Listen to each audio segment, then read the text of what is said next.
بسم اللہ الرحمن الرحیم. ناظرین السلام علیکم. علم و حکمت کے ساتھ زبیر احمد حاضر خدمت ہے. ڈاکٹر صاحب آپ کی رائے جاننا چاہوں گا, داڑھی کی مقدار کے بارے میں کیا ہے اوپینین؟ پہلا چیز اللہ کے رسول نے کہا کہ داڑھی کو چھوڑو اور مونچھوں کو کتراؤ. ابھی اگر آپ اسٹرکٹلی فالو کرنا چاہتے ہیں تو اللہ کے رسول نے کہا کہ مجھ میں دیکھو, میرے صحابہ میں دیکھو. اللہ کے رسول کی داڑھی کتنی بڑی تھی کوئی بھی صحیح حدیث میں نہیں.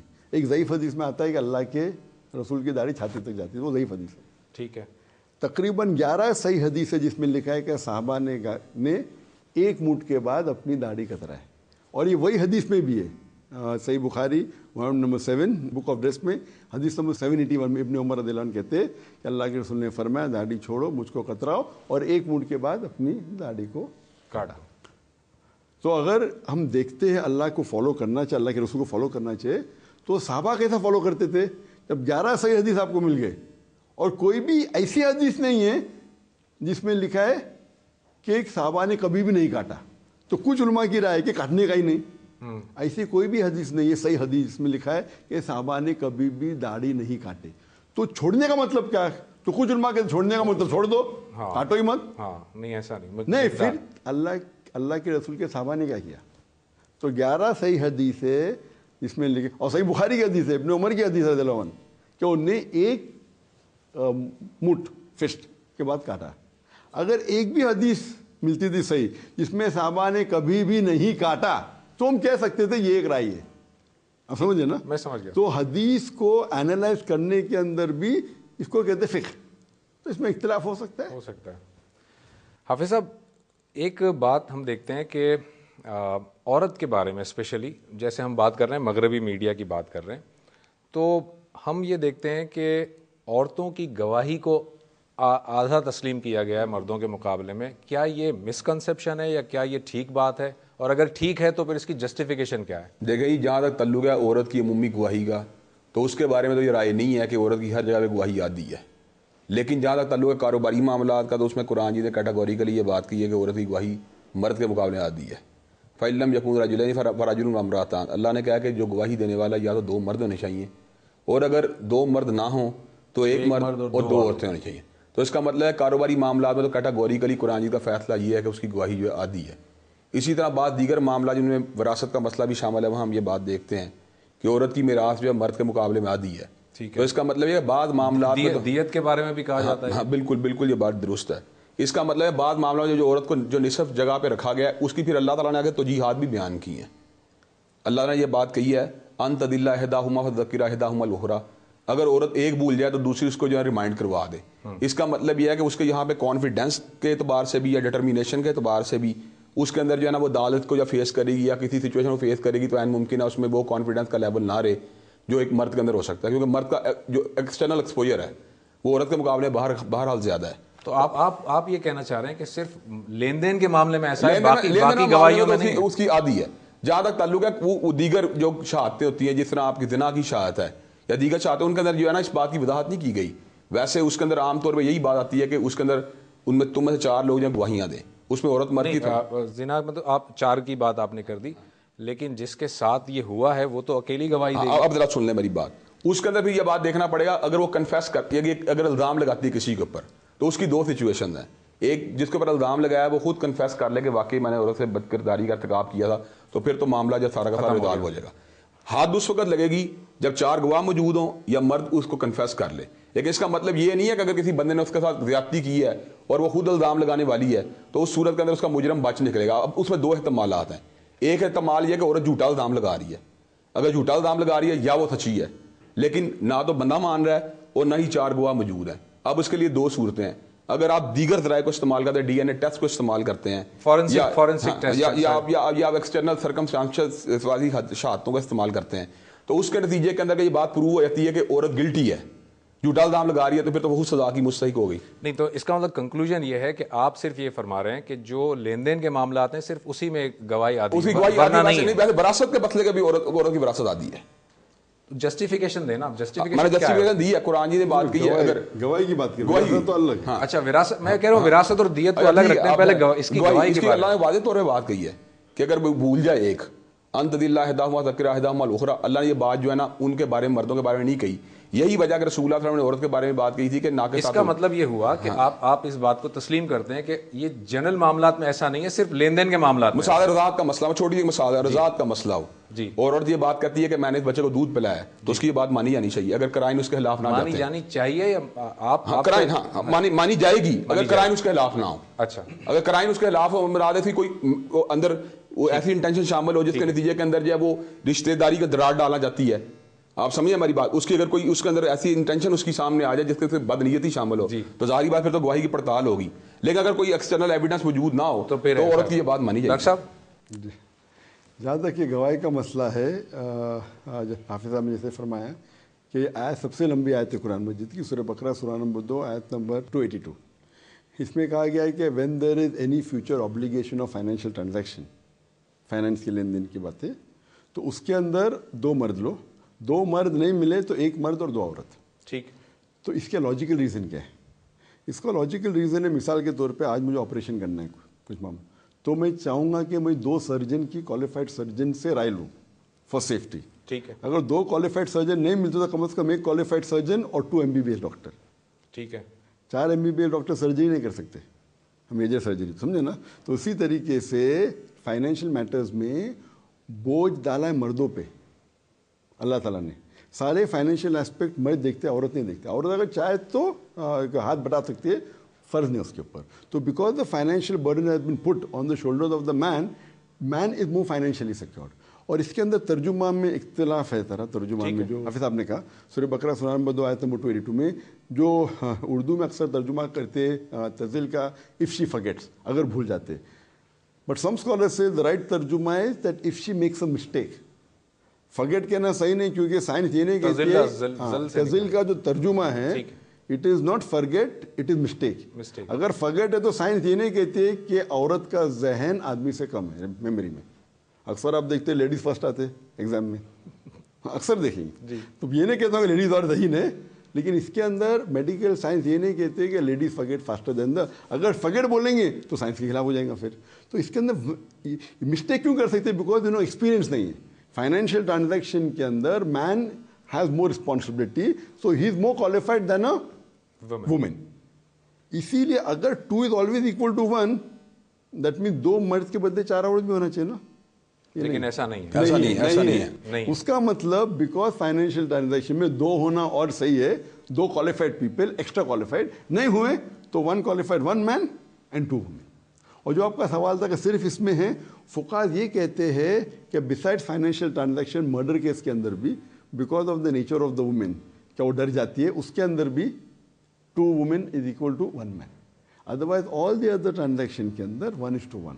اور اس میں کئی مثالیں, مثال کے طور کے اوپر اس کے علاوہ جدھر بھی ذکر طلاق کے بارے میں یا کائی کے بعد زنا کے بارے میں صرف آئے وٹنس, یہ نہیں کہا کہ مین اور وومن دے ایکول. اور ایک ذکر آتا ہے سورہ نور میں سورہ نمبر 24 آیت نمبر 6 میں کہ اگر کوئی مرد عورت پہ الزام لگاتا ہے اور کوئی گواہ نہیں ہے تو اس کی 4 گواہی کافی ہے. پھر آگے آتا ہے کہ عورت اگر اس کی نفع کرتی ہے تو اس کی 4 گواہی کافی ہے.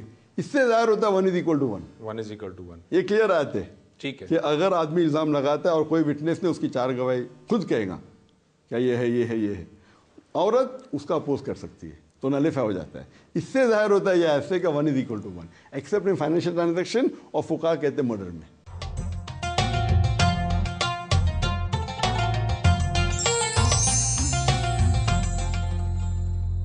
آپ وراثت کا بھی ذرا جسٹیفائی کریں. وراثت گواہی میں نہیں آتا ہے, وراثت ڈفرنٹ ایشو. وراثت کئی جگہ قرآن مجید میں لکھی, خصوصاً جو مین شہر لکھے سورہ نساء میں سورہ نمبر 4 آیت نمبر 11 اور 12 میں, آیت نمبر 176 میں. اس میں لکھا ہے کہ وراثت کے اندر کہ لڑکے کو son should get double the share of the daughter, لڑکے کو بیٹے کو بیٹی سے دگنا ملنا چاہیے. یہ آیت نمبر 11 میں. اس کی جسٹیفیکیشن کیا ہے؟ پہلے میں کمپلیٹ تو کروں جی, پورا آیت کو. جی, بیچ میں کاٹ دیں گے, جسٹیفیکیشن ہوگا ہی نہیں. پھر آگے لکھا ہے کہ صرف اگر لڑکی ہے 1 تو اس کو ملتا ہے آدھا, اور اگر 2 یا 2 سے زیادہ ہے تو 2/3 میں شیئر کرتے. ٹھیک ہے. پھر آتا ہے کہ ماں باپ کو دونوں کو ملتا ہے 1/6, لیکن اگر بچے نے تو ماں کو ملے گا 1/3. پھر آتا ہے ورس نمبر 12 کے اندر یہ سب جتنے حصے ہیں آفٹر پیئنگ دا ڈیٹ. بیوی کو مرد شوہر کو ملتا ہے آدھا اگر بچے نہیں ہیں, ملتا ہے 1/4 ایک چوتھا ہے اگر بچے ہے. بیوی کو ملتا ہے 1/4 اگر بچے نہیں ہیں, اور بچے ہیں تو 1/8. کنفیوزنگ ہے, ڈرو مت, آپ گھر پہ جا کے قرآن کھولو, سورہ نساء چیپٹر نمبر 4 ورس نمبر 11-12 میں مل جائیں گا. ابھی آدھا کیوں ملتا ہے اسلام میں؟ جیسے میں نے کہا کہ اسلام میں the financial burden has been put on the shoulders of the man. جتنے فائنینشیل ذمہ داری ہے وہ مین کے اوپر ہے. Before a woman is married, عورت شادی کرنے کے پہلے ذمہ داری ہے اس کے والد اور اس کے بھائی کی, اور شادی کرنے کے بعد ذمہ داری ہے اس کے شوہر کی اور اس کی بیٹے کی, لاجنگ, بورڈنگ, کلوتھنگ اور فائنینشیل اسپیکٹ. ٹھیک ہے, ہاں, کیونکہ ذمہ داری ڈالی ہوئی ہے مین کے اوپر, تو بٹ نیچر اس کا شے زیادہ ہونا چاہیے. مثال کے طور کے اوپر والدین کا حصہ دینے کے بعد ایک لڑکا ایک لڑکی بچتی ہے اور اس کے پاس 1.5 لاکھ روپے باقی ہے, تو ملے گا لڑکے کو 1 لاکھ روپیہ, لڑکی کو ملے گا 50,000. لیکن 1 لاکھ میں سے ہو سکتا ہے کہ لڑکے کو 90,000 خرچہ کرنے پڑے گا فیملی کو دیکھنے کے لیے, کیونکہ اس کا فرض ہے, اور 50,000 جو لڑکی کو ملتی ہے 1 روپیہ نہیں خرچہ کرنے خود کے اوپر پورا. تو آپ پسند کریں گے 1 لاکھ لینے کو, 90,000 خرچہ کرنے کو فیملی کے اوپر, کیا 50,000 خود کے لیے رکھے, کون سا اچھا ہے؟ 50,000. تو فائنینشیلی لڑکی از موسٹ سیکیورڈ. تو آدھا ملتا ہے لیکن خرچہ ہی نہیں کرنے کا, اس کو ڈبل ملتا ہے اور خرچہ کرنے پڑتا ہے. اس کے آگے ایون ان میرج کے اندر ان کو مہر ملتا ہے. تو she is always financially most secured a woman. تو اس کے فائنینشیل سیکورٹی کے لیے اس کو آدھا ملتا ہے لیکن خرچہ مت کرو, اور لڑکے کو ڈبل ملتا ہے لیکن خرچہ کرنا پڑتا ہے. نہیں تو اگر ایکول ہوئیں گا تو اٹ ول بی انجسٹس, کہ آدمی کو خرچہ کرنے کا, عورت کو خرچہ نہیں کرنے کو ایکول شیئر ملے گا, تو ہی کمپلین ٹو اللہ نا آن دی ڈے آف ججمنٹ. اسی وجہ سے کیا دیت بھی آدھی ہے, دیت کا مسئلہ ڈیفرنٹ ہے. یہ دیت میں سمجھا, یعنی اگر ایک مرد کا قتل ہو جائے, دیا وہ سورہ بقرہ کی آیت سنانا, وہ بھی آدھی ہے کیا اس کی؟ نہیں, دیکھو دیا کے اندر, دیا کا مطلب کہ قتل کا جو پیسہ رہتا ہے وہ اس کے ریلیٹیو رشتے دار پوچھتے, وہ کچھ بھی پوچھ سکتے, زیادہ بھی کم بھی, آپ سمجھے نا. اگر ایک آدمی معاف کرنا چاہتا ہے, بھائی سے مجھے 1 روپیہ دو, دیا منی میں معاف کر سکتے ہو. ٹھیک ہے. اور اس کے اندر رشتے دار جب مانگتے ہیں, آدمی بھی مانگ سکتا ہے, عورت بھی مانگتے ہیں, تو اجازت ہے, ایسا نہیں کیسے مرد مانگ سکتا ہے. تو اس کے اوپر ڈپینڈ اپون دیٹ پرسن. ایک الگ ہے کہ معاشرے کے اندر ایک رول ہو گیا, ایکسیڈنٹ کے اندر فکس کر دیے لوگوں نے, لیکن عام طور پہ جب کس کا قتل ہوتا ہے, رشتے دار پیسہ لے کے اس آدمی کو معاف کر سکتے یا وہ قاتل کو معاف کر سکتے. تو پیسے کی کوئی حدود نہیں ہے, کم بھی لے سکتے, زیادہ بھی لے سکتے.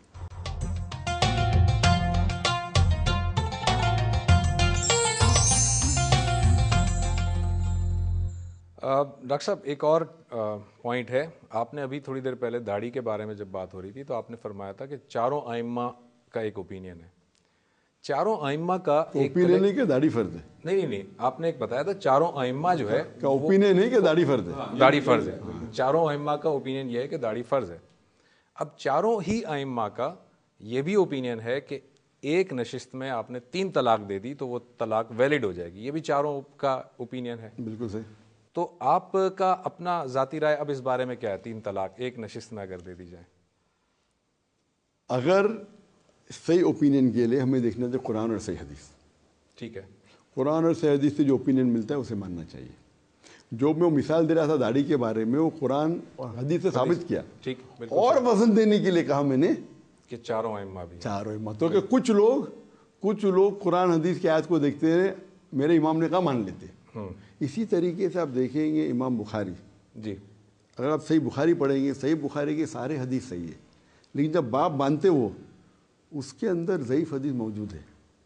وہ باب کے اندر اس صحابہ کا ذکر کرتے, بھلے ضعیف حدیث ہے, کچھ لوگ بولتے یہ صحابہ نہیں کہا میں مانوں گا, تو جان بوجھ کے وہ ضعیف حدیث کا ذکر کرتے باب میں, اپنے مین حدیث میں نہیں, تاکہ کچھ لوگ کو یہ صحابہ نے کہا مانوں گا, تو ان کو بھی صحیح راستے پہ لکھا.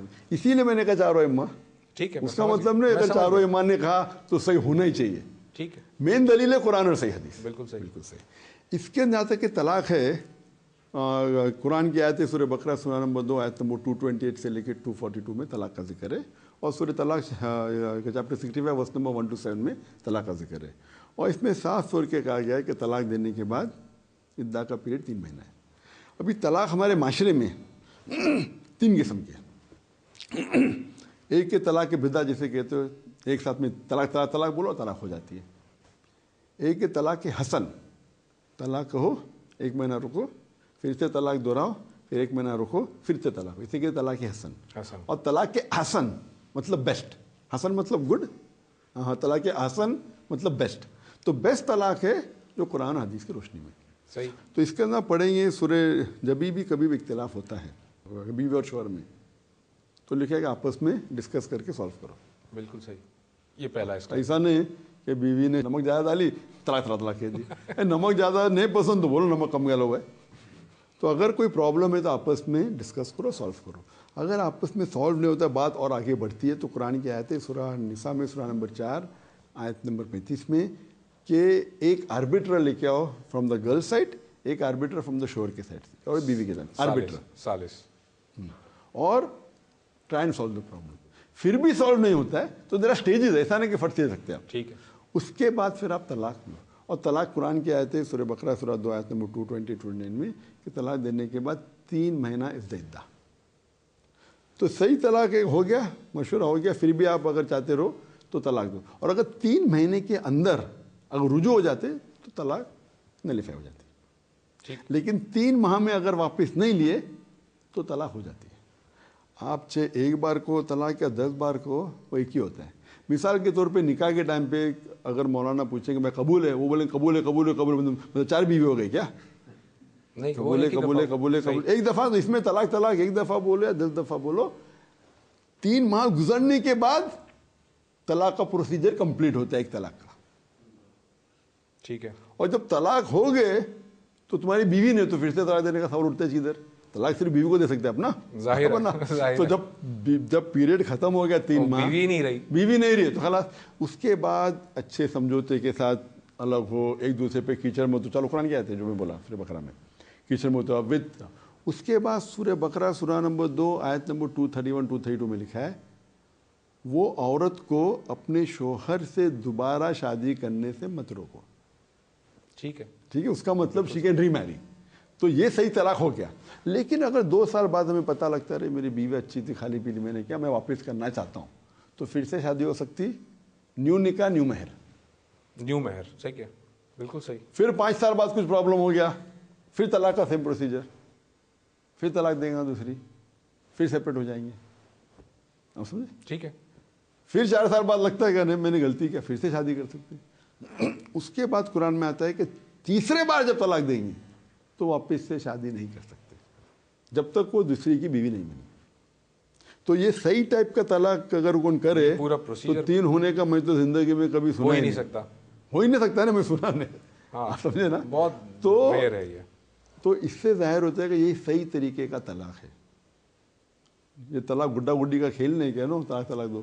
تو اس وقت اگر اس صحیح طریقے سے طلاق دے، 3 ماہ کے بعد طلاق ہوا، پھر 2 سال بعد شادی کیا، 3 سال بعد شادی کی، پھر آپ رہے کچھ سال، پھر طلاق دے، پھر تیسری بار، یہ بہت ہو گیا. تو اس لیے ہم کہتے ہیں نا کہ مارکیٹ میں جائیں گے تو ڈال آٹے کا بھاؤ معلوم پڑے گا. سو دین شی has to marry someone else or it کی ناٹ بی پلانڈ کہ میں شادی کروں گا پھر رات کو کے بعد چھوڑ دوں گا. یہ تو حرام ہے. پلانٹڈ نہیں ہونا چاہیے. نہیں پلانٹڈ نہیں ہونا چاہیے. پلانٹ نہیں ہونا چاہیے. صحیح ہے. بالکل ٹھیک ہے. اٹ از حرام. کچھ لوگ کرتے ٹھیک. تو یہ حرام ہے. پلان نہیں ہونا چاہیے. اگر دوسرے شوہر کے ساتھ نہیں بنا، اس نے طلاق دیا، پھر پہلا شوہر جس سے 3 طلاق ہو چکے پھر وہ جائز ہو جاتا ہے.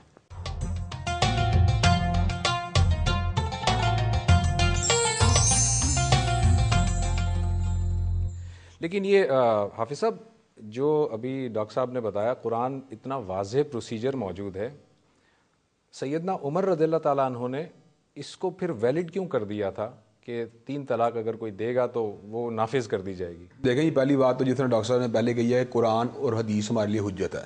ٹھیک ہے. اور حدیث کے اندر یہ بات جو ابن عباس رضی اللہ عنہما کی مشہور حدیث ہے کہ رسول اللہ کے عہد مبارک میں، حضرت ابوبکر صدیق کے عہد مبارک میں اور حضرت عمر کے ابتدائی 2 سال میں ایک مجلس کی 3 طلاق 1 طلاق ہوتی تھی. اگر ہمارا اس کے بعد پھر اس کے اندر 3 باری جو بات آئی ہے اس میں ایڈ کی گئی ہے. لیکن اگر ہمارا یہ دین والی یوم اکملت لکم دینکم واتممت علیکم نعمتی ورضیت لکم الاسلام دینا کہ دین حضرت رسول اللہ کی زندگی مکمل ہو گیا تھا، تو پھر اس کے بعد حاکم وقت کا جو اجتہاد ہے، پہلی بات وہ دین کا حصہ نہیں بن سکتا. دوسری بات، اگر اس نے تعزیری طور پہ یا لوگوں کو ڈسپلن میں لانے کے لیے اگر کوئی بات نافذ کی ہے تو وہ فور دا ٹائم بینگ اگر نافذ ہو بھی جائے تو وہ پرماننٹ جو ہے نا رولنگ کی حیثیت اختیار نہیں کر سکتی. یہ بالکل وہی بات ہے جس طرح چوری کے اس قحط کے موقع پہ آپ نے چوری کی حد کو ساخت کر دی ہے.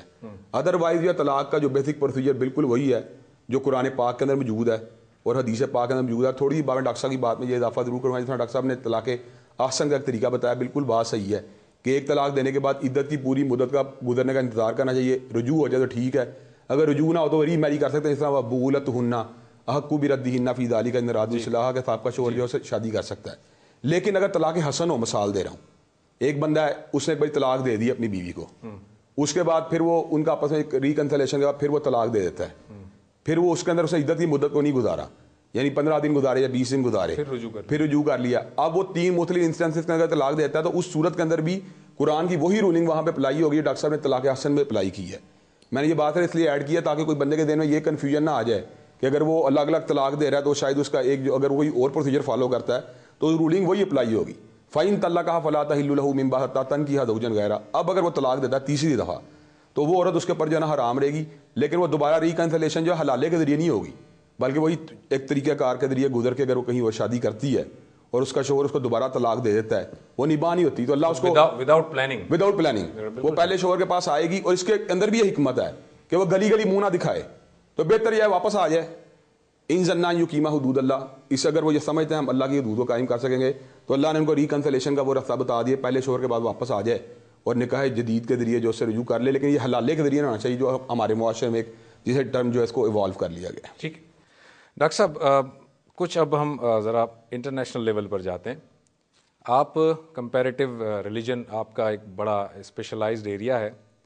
میں ذرا جاننا چاہوں گا, ویسے تو آپ کے لیکچرز ہیں ہی, لیکن اسپیشلی ہمارے دنیا ٹی وی کے ناظرین کے لیے جو دیگر ادیان ہیں ان کی جو مقدس کتابیں ہیں ان میں نبی صلی اللہ علیہ وسلم کا ذکر کس طرح سے موجود ہے, اور اگر ہے اتنا واضح جیسے کہ آپ فرماتے ہیں اپنے لیکچرز میں, تو جو دوسرے لوگ ہیں وہ ان کو اڈاپٹ کرنے میں, ان کو ایکسیپٹ کرنے میں وہ کیا دلیل دیتے ہیں, وہ کیوں اڈاپٹ نہیں کرتے؟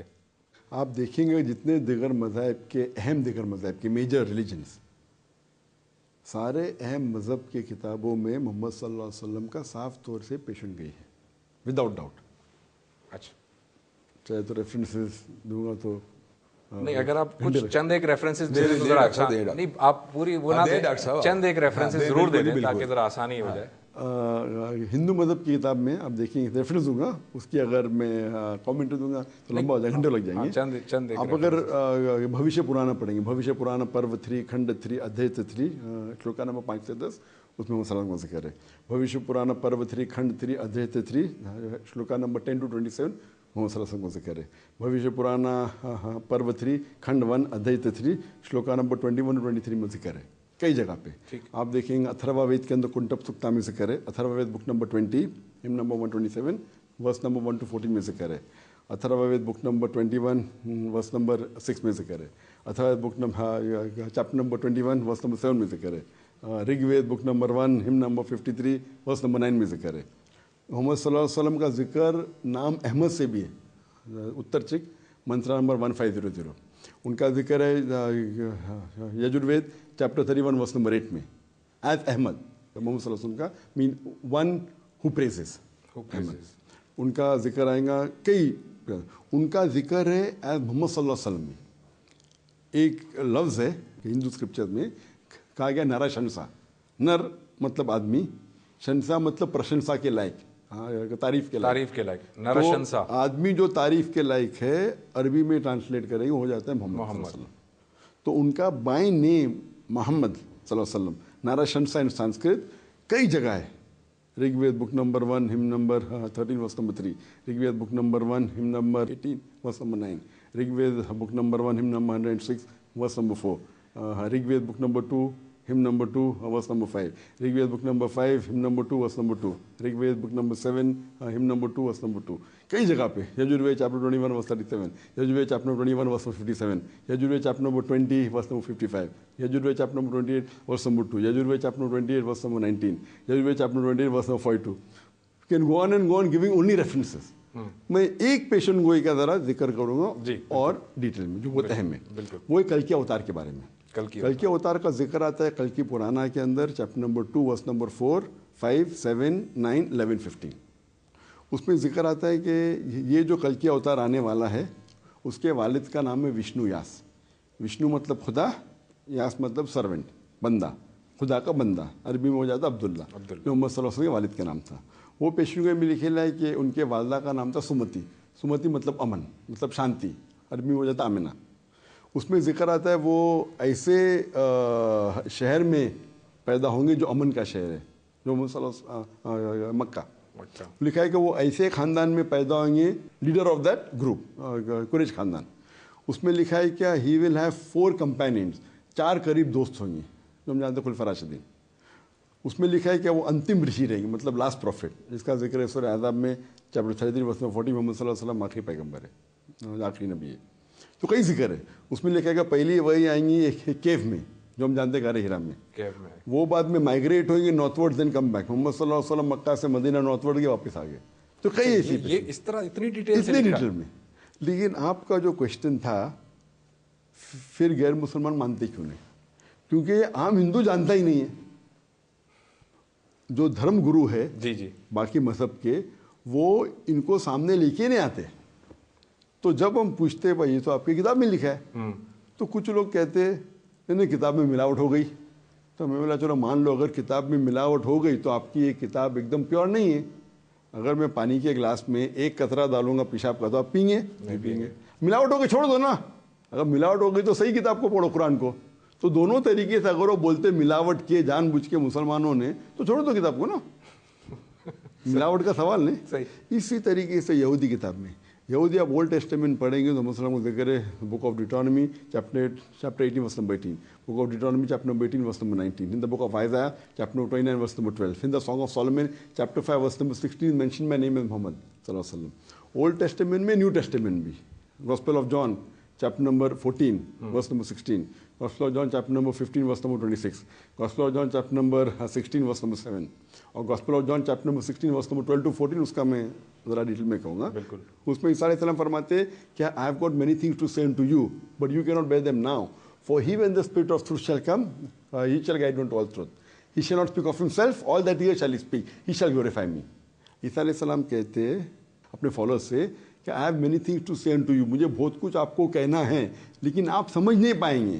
جب وہ اسپرٹ آف ٹروتھ حق کا آدمی آئے گا وہ آپ کو کہے گا, وہ اپنے آپ سے کچھ نہیں کہے گا, جو وہ سنے گا وہ کہے گا, جو وہی کے نازل ہوگی, اور وہ شخص میری تعریف کرے گا. تو اس سے صاف ظاہر ہوتا ہے کہ عیسیٰ علیہ السلام نے محمد صلی اللہ علیہ وسلم کی پیشن گوئی کی.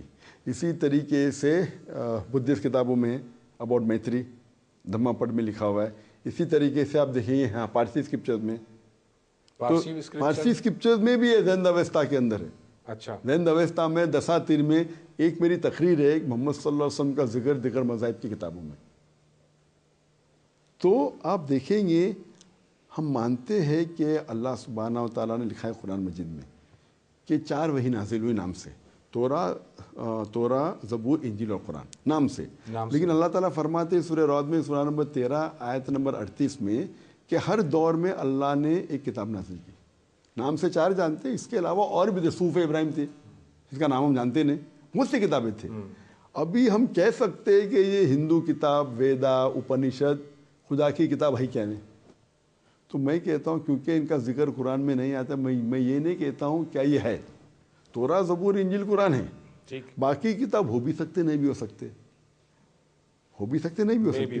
لیکن آپ اگر مانتے ہیں کیا یہ خدا کی طرف سے, تو اس کے اوپر عمل کرو پھر. بالکل صحیح ہے. تو اسی طریقے سے جتنی مذہب کی کتابوں میں آپ تحقیق کریں گے توحید کے بارے میں لکھا ہے. اولڈ ٹیسٹمنٹ میں, نیو ٹیسٹمنٹ میں, بائبل میں, وید کے اندر, پارسی اسکرپچر میں توحید کا ذکر ہے. تو یہ جو اہم 2 چیزیں کلمہ کے ہے, توحید کا ایک ہی خدا میں ماننا اور اسی کی عبادت کرنا, اور آخری نبی محمد صلی اللہ علیہ وسلم میں ماننا, ساری مذہبی کتابوں میں جو میجر ریلیجن ہے, جو مین ساری, تو اگر مان بھی لو, اور ہم مانتے ہیں کہ قرآن کے علاوہ جتنی مذہبی کتابیں ہیں جو پہلے ہیں ان میں ملاوٹ ہے, کیونکہ وہ ٹائم باؤنڈ تھے. ایک قرآن کیونکہ آخری وحی ہے, اللہ کے رسول کی آخری وحی ہے جو نازل ہوئی محمد صلی اللہ علیہ وسلم پہ, کیونکہ آخری کتاب اللہ تعالیٰ فرماتے ہیں سورہ ہجر میں سورہ نمبر 15 آیت نمبر 9 میں کہ ہم نے اسے نازل کیا, ہم اس کی حفاظت کریں گے. تو اس کے پہلے جتنے بھی کتاب آئے اگر وہ اللہ کے طرف سے تھے بھی ان میں ملاوٹ ہو چکی ہے. ٹھیک ہے. ابھی جو بائبل ہے وہ ہو بہو انجیل نہیں، اس میں ملاوٹ ہے، لیکن ملاوٹ ہونے کے باوجود بھی الحمدللہ یہ دو چیزیں توحید کے بارے میں اور اللہ کے آخری رسول صلی اللہ علیہ وسلم کی پیشن گوئی اس میں موجود ہے. تو جتنے بھی مذہبی کتابیں الحمدللہ ان میں ملاوٹ ہونے کے بعد، کانٹریڈکشن ہونے کے باوجود بھی یہ دو اہم پوائنٹ ہیں.